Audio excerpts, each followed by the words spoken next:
আসসালামু আলাইকুম রহমতুল্লাহি ওবরকাতুহু। সম্মানিত দর্শক,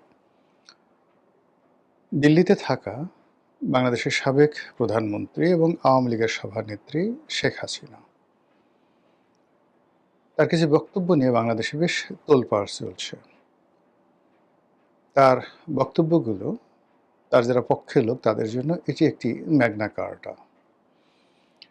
তার যে সমস্ত নেতা এবং কর্মী মাঠে, ময়দানে, পথে, ঘাটে প্রতিনিয়ত লাঞ্ছিত হচ্ছেন, অপমানিত হচ্ছেন, যারা পালিয়ে বেড়াচ্ছেন, অর্থে কষ্টে আছেন, মিল কলকারখানা বন্ধ হয়ে গেছে, বেঁচে থাকার কোনো অবলম্বনই পাচ্ছেন না। অনেকের পালিয়ে থাকতে থাকতে শির দাঁড়া মানে মেরুদণ্ড রীতিমতো বাঁকা হয়ে গেছে। এই মানুষগুলো একবার আসমানের দিকে তাকায়, আরেকবার দিল্লির দিকে কান পেতে থাকে যে কখন তাদের নেত্রী কি কথা বলবেন। এই সকল মানুষজনের কাছে শেখ হাসিনার বক্তব্য যে কোনো মোহনবাসীর মতো। এ সকল তার নেতাকর্মী, যাদের সংখ্যা বাংলাদেশে অন অ্যাভারেজ ৬ কোটি ধরা হয়। এখন এই ৬ কোটি মানুষ, তাদের মধ্যে যদি আপনি বৃদ্ধ এবং শিশু বাদ দেন, অবধ নারী বাদ দেন, একেবারে অ্যাক্টিভ কর্মী কোনো অবস্থাতেই ৩ কোটির কম নয়। বিএনপিতে সমপরিমাণ কর্মী রয়েছে। তো এই যে ৩ কোটি সামর্থ্যবান, শক্তিমান, তারপর রাজনীতিতে সক্রিয়, ব্যবসা-বাণিজ্যে সক্রিয়, সিভিল সার্ভিস থেকে শুরু করে অন্যান্য যে সকল সরকারি অফিস আদালতে রয়েছে, কেউ চাকরিতে আছেন, কারো বা চাকরি চলে গেছে। তাদের প্রায় প্রতিদিনই এটি আকুতি থাকে যে আজকে শেখ হাসিনার পক্ষ থেকে কি কথা এসেছে। তিনি কি আসবেন? তিনি কি আবার সেই তাগত বা এবং তখ্ত মানে শক্তি এবং সিংহাসন এগুলো কি ফেরত পাবেন? আমরা কি আবার সেই সুসময়ে চলে যেতে পারবো? এই জিনিসগুলো নিজেরা আলোচনা করেন এবং তাদের সঙ্গে যদি কোনো বুদ্ধিমান লোকের দেখা হয়, জ্ঞানী লোকের দেখা হয়, একটু দার্শনিক প্রকৃতির লোকের দেখা হয়, তাহলে তারা প্রথমেই বলে এবং জিজ্ঞাসা করে যে, "ভাই কতদিন? আমাদের কি কোনো সম্ভাবনা আছে?" এবং এই যে সকল কথাবার্তা এমন সব বড়, বড় মানুষ বলেন, মানে যারা একটা সময় জাতিকে দিক নির্দেশনা দিতেন, যারা একটা সময় মানুষের বিবেক হিসেবে কাজ করতেন, নেতৃত্বের একটা শীর্ষ পর্যায়ে যারা ছিলেন, তারাও এই সময়টিতে এতটা দুর্বল হয়ে পড়েছেন যে পরস্পরের সঙ্গে দেখা হলে তারা অনেকটা অবোধ শিশুর মতো কাজ করেন। তো তাদের জন্য শেখ হাসিনার যেকোনো বক্তব্য জাস্ট লাইক মেডিসিন। সাপে কামড় দিলে যেভাবে তাৎক্ষণিকভাবে কাউন্টার বিষ দরকার হয় রোগীকে বাঁচানোর জন্যে, ঠিক তদ্রূপ। এখন শেখ হাসিনার সেটা তার প্রতিপক্ষের কাছে যত বিশ্রী হোক না কেন, তার নিজের দলের নেতৃকর্মী যারা আছেন তাদের কাছে তার যেকোনো বক্তব্য অমৃতের মতো। এই গেল একটি পার্ট। আর এটা শেখ হাসিনা জানেন। জানার কারণে অবিরতভাবে তিনি এই এক্সাইলে থেকে, অর্থাৎ দেশের বাইরে থেকে তিনি বলে যাচ্ছেন, কে কি মনে করলো, কে কি সমালোচনা করলো, কে কি আবেগ দেখালো, কে কি বিবেক দেখালো, ডাজ নট ম্যাটার। তার অনেক দুঃখ, তার অনেক কষ্ট। তার কষ্টটা কেমন সেটা আমি জাস্ট একটু উদাহরণ দেই। ৭৫-এর ১৫ই আগস্ট তার বাবার লাশ বাড়ির মধ্যে পড়েছিল। পরিবারের সবাই নিহত। তিনি এবং তার বোন ছিলেন জার্মানিতে। তার লাশ, অর্থাৎ তার বাবার লাশ যখন ওখানে পড়েছিল, ঠিক সেই সময়টিতে দলে দলে আওয়ামী লীগের লোক বঙ্গভবনে ছুটে গিয়েছিল খন্দকার মোশতাকের কাছে আত্মসমর্পণ করার জন্য, তার ক্যাবিনেটে, মোশতাকের ক্যাবিনেটে মন্ত্রী হওয়ার জন্য, এবং অনেকে মোশতাকের কদমবুচি করে নিজের আনুগত্য প্রকাশ করতে চেয়েছিল। এ দৃশ্য শেখ হাসিনা কখনো ভুলেন না এবং যতদিন তিনি ১৭ বছর ক্ষমতায় ছিলেন, তার আগে বাংলাদেশে এসে ১৯৮১ থেকে একেবারে শেষ সময়টা পর্যন্ত তিনি প্রতিটি মুহূর্তে সেই কথাগুলো স্মরণ করেন। যারাই তার কাছে গিয়েছেন, একটু আন্তরিকতা হয়েছেন, একটু আওয়ামী লীগের ব্যাপারে আবেগ দেখানোর চেষ্টা করেছেন, সবাইকে তিনি ধমকের সুরে বললেন যে, "তোমরা সেদিন কোথায় ছিলে যেদিন আমার বাবার লাশ পড়েছিল?" আবার এখন তিনি বলেন একান্ত আপনজনের কাছে যে, "আমার বাবা যে দৃশ্য দেখতে পাননি, সে দৃশ্যটা আমি দেখেছি।" এই শহর থেকে, অর্থাৎ ঢাকা থেকে আমাকে চলে আসতে হয়েছে ১৭ বছর, যাদের জন্য আমি সকল দুর্নাম বদনাম মাথায় নিয়েছি।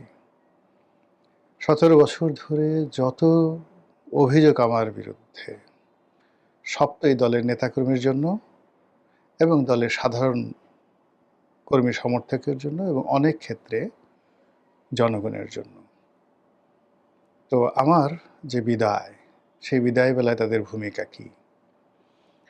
আমার বিরুদ্ধে যেদিন মৃত্যুদণ্ডের রায় হলো, ফাঁসির রায় হলো, সেদিন এই বাংলাদেশে কোথাও ১০,০০০ লোক একত্র হয়েছে। আমার ৬ কোটি সমর্থক, ৩ কোটি শক্তি সামর্থ্যবান মানুষ। কিন্তু তারা একত্র হতে পেরেছে ১০,০০০ লোক। এরকম কোনো নজির আছে? কাজেই আমি কি করব তাদের জন্য? এটা তার একান্ত ভাবনা। মানুষ হিসেবে, আওয়ামী লীগের সভানেত্রী হিসেবে এটা তার মানবিক আবেদন, মানবিক অনুভূতি। কিন্তু নেতা হিসেবে, লিডার হিসেবে তিনি যখন চিন্তা করেন যে, আমার তো আসলে কারো মুখের পানে চেয়ে থাকার সময় নেই। আমি যদি কারো মুখের পানে চেয়ে থাকি তাহলে তো আর চলবে না। সবাই আমার পানে চেয়ে আছে। কাজেই তার সেই যে আবেগ, অনুভূতি, দুঃখ, কষ্ট, বেদনা এগুলোকে মাটি চাপা দিয়ে তিনি আবার রুখে দাঁড়ান এবং একটার পর একটা শব্দবোমা তিনি ছেড়ে দেন। সেই শব্দবোমায় কখনো ইউনূস, কখনো এনসিপি, কখনো জামাত, কখনো বিএনপি, আবার কখনো কখনো কোনো ব্যক্তি বা বিশেষ সে আক্রমণের শিকার হন এবং তছনছ হয়ে যায়। এবং সাম্প্রতিক সময় তিনি বাংলাদেশে ফিরে আসার ব্যাপারে যে সকল কথাবার্তা বলেছেন, সেই কথা রীতিমতো ভাইরাল হয়ে এখন সারা দুনিয়াকে তোলপাড় করে দিচ্ছে। তিনি ভারতের শীর্ষস্থানীয় সংবাদ মাধ্যম এনডিটিভি, এই প্রতিষ্ঠানে একটি লিখিত বক্তব্য দিয়েছেন এবং লিখিতভাবে তিনি জানিয়েছেন যে ২০২৬ সনের মধ্যে তিনি বাংলাদেশে আসবেন। তিনি জানেন যে তার বিরুদ্ধে রায় আছে আদালতের, তাকে জেলে যেতে হবে, তাকে ফাঁসিতে চড়তে হতে পারে বা হবে।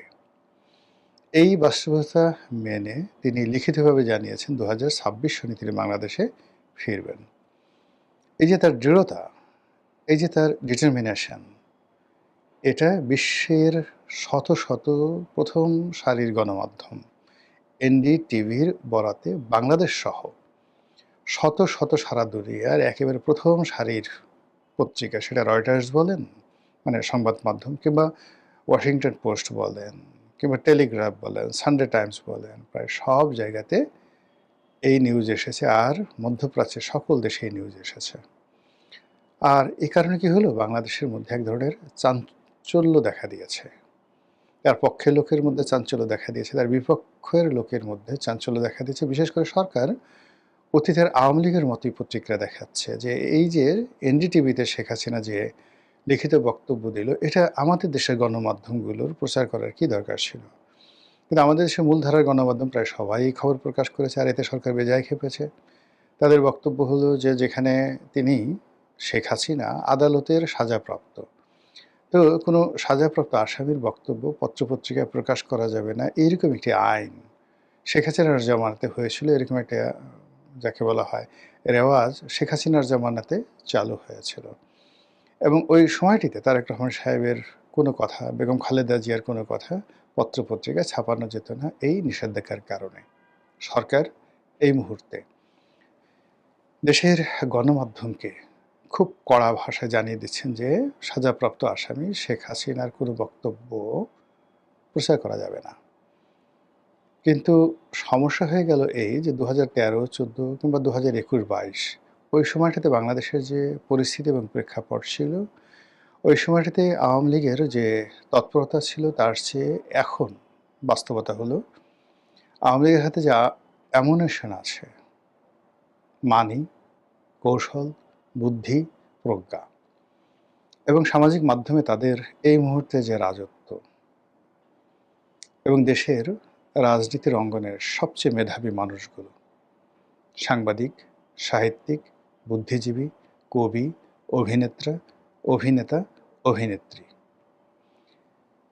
কূটনীতিবিদ, প্রায় সবাই একেবারে আপনি যদি ধরেন ১০০ জন শীর্ষ, যে কোনো ট্রেডের ১০০ জন শীর্ষ বলতে গেলে সবাই আওয়ামী লীগ করেন বা আওয়ামী লীগ মাইন্ডেড। আর ওই পর্যায়ের একজন সিঙ্গেল মানুষ বিএনপিতেও নেই, জামাতে নেই। মানে মঞ্চে উঠে একটা বক্তব্য দিবেন, বাংলা বিহার উড়িষ্যার নবাব, একটা কবিতা পড়বেন, একটা ভালো গান রচনা করবেন, একটা গান লিখবেন, মানে এইরকম কোনো লোক রাজনৈতিক অঙ্গনে আওয়ামী লীগের ধারের কাছে নেই। ফলে এই মানুষগুলো অনেকে নিজেরা করছে, অনেকের নিজেরা লিখে দিয়ে দেশের বাইরে যারা পড়তে পারে, বলতে পারে, তাদেরকে ড্রাপ করে দিচ্ছে। ফলে কি হলো, সামাজিক একটা আন্দোলন গড়ে উঠছে, একটি সাংস্কৃতিক আন্দোলন গড়ে উঠছে রেজিমের বিরুদ্ধে, ইনুস জমানাতে ইনুসের বিরুদ্ধে, বর্তমান জমানাতে তারেক রহমান সাহেবের বিরুদ্ধে। আর আরেকটি ন্যারেটিভ তৈরি হচ্ছে শেখ হাসিনার আগমন, শেখ হাসিনার শ্রেষ্ঠত্ব, আওয়ামী লীগের শ্রেষ্ঠত্ব, মুক্তিযুদ্ধ এর পক্ষে। আর বর্তমান জমানা, ইনুস জমানাতে কি কি সর্বনাশ হয়েছে, আহা বাংলাদেশ, মানে আহা বাংলাদেশ, এই আহা যে টানটা দিয়েছে, আহা বাংলাদেশ। এখন অমির রহমান পিয়ালকে আপনি যত রকম দুর্নাম করেন, বদনাম করেন, যা কিছু করেন না কেন, কিন্তু ওই যে লিখে দিয়েছে আহা বাংলাদেশ, বা শব্দ দিয়েছে, সুর দিয়েছে, কণ্ঠ দিয়েছে, ওটা তো আপনি ১০০০ বন্দুক দিয়ে, ১০০০ কামান দিয়ে, বাংলাদেশের যে সকল ক্ষেপণাস্ত্র রয়েছে সেই ক্ষেপণাস্ত্র দিয়েও আপনি একটা আহা, আহা বাংলাদেশ, এই আহা বাংলাদেশের কাউন্টার একটা ন্যারেটিভ তৈরি করা যাচ্ছে না। আর এরকম পরিস্থিতি যখন হয় তখন মানুষ মুখ চেপে ধরে। মানুষ যখন ধর্ষণ করতে যায়, চিৎকার করে ধর্ষিতা, মানুষ মুখ চেপে ধরে। বলাৎকার করতে চায় শিশু, চিৎকার করে, মানুষ মুখ চেপে ধরে। এই যে আদিম মুখ চেপে ধরার যে প্রবৃত্তি, এটি হলো মানুষ জোর করতে চায়, জোর করে ভোগ করতে চায়। কিন্তু যেখানে প্রেম থাকে, প্রণয় থাকে, সেখানে যে কোনো মিলনের যে আনন্দ, সেই আনন্দের যে শব্দ, এটি সমাজে একটা কাব্য তৈরি করে, কাব্যিক ঢং তৈরি করে ফেলে।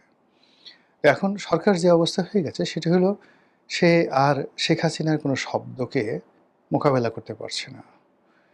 শেখ হাসিনার জন্য যে আকুতি তৈরি করা হচ্ছে আওয়ামী লীগের পক্ষ থেকে, সেটা মোকাবেলা করতে পারছে না। ফলে কি হলো, তার শব্দ নিয়ন্ত্রণ করতে হবে, তার জবান নিয়ন্ত্রণ করতে হবে, তার যে ন্যারেটিভগুলো রয়েছে সেই ন্যারেটিভগুলো আমাদের ক্ষুদ্র পরিসরে বন্ধ রাখতে হবে। এবং এটা যে বর্তমান টেকনোলজির যুগে কতটা অসম্ভব এবং কতটা বুমেরাং, মানে যা করে তার উল্টো হয়ে যায়, এটি সরকারের যারা কর্তা ব্যক্তি তারা অনেকেই জানেন, কিন্তু অনেকে বোঝার চেষ্টা করেন না।